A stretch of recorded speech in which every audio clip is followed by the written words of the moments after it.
আপনার কি মনে হয় বিলাসিতার কোনো শেষ আছে? সিঙ্গাপুরের ৪৭ বছর বয়স্ক মিলেনিয়ার একজন একটি বইতে লিখেছিলেন, আমাকে প্রায় বিদেশে যেতে হয় এবং আমি ফ্লাই করি ইকোনমি ক্লাসে সবার সাথে। একজন আমাকে জিজ্ঞেস করলেন, এত ধনী হবার পরেও আপনি কেন ইকোনমি ক্লাসে ভ্রমণ করেন? আমি উত্তর দেই, এই জন্যই তো আমি সিঙ্গাপুরের সেরা ধনী। আরেকটি অতি মূল্যবান কথা তিনি বলেছিলেন, তা হলো বিলাসিতার আসলে কোনো শেষ নেই। কোনো বিলাসিতাই আসলে আপনার তৃপ্তি শেষ করতে পারবে না। যেমন ধরুন, আপনি একটি গুচির ব্যাগ কিনেছেন, কেনা অবধি আপনার আনন্দ। এরপর কিন্তু আপনার আরেকটি দামি ব্যাগ পছন্দ হবে, আপনি তাও কিনবেন, তারপর আরেকটি। এটা আসলে নেভার এন্ডিং প্রসেস। এই ভিডিওটা আমি নিজের জন্য করছি এবং এখানে আমার অবজারভেশন হলো, মধ্যবিত্তরা যখন একটু বিত্তের মুখ দেখে তখন সেটা দিয়ে জীবনের অনেক অপূর্ণ ইচ্ছে পূরণ করে ফেলতে চায়।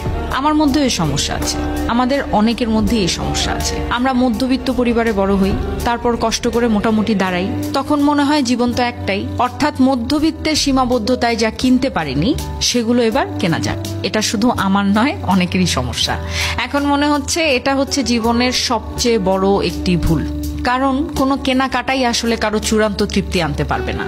যেমন গুচি কেনার পর আপনার আরমানি কিনতে ইচ্ছা করবে, আরমানির পর আসবে বারবারি, আইফোন 15 কিনলে পরের বছরই আইফোন 16 কিনতে চাইবো। এভাবেই আসলে ধ্বংস হয় নিজের আর্থিক সঙ্গতি, ধ্বংস হয় আত্মার শুদ্ধতার।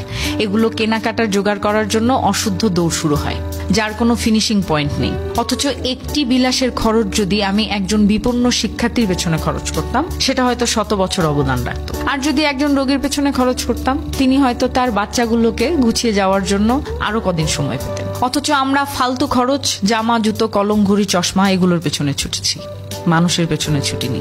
আসলে কোনো টাকাই নিজের নয়, তা সমাজের টাকা। তাই পাই পয়সা খরচের সময়ও আমাদের ভাবা উচিত, এই পয়সাটা কিভাবে খরচ করলে আমি শুধু না, আমার আশেপাশের সবাই উপকৃত হবে।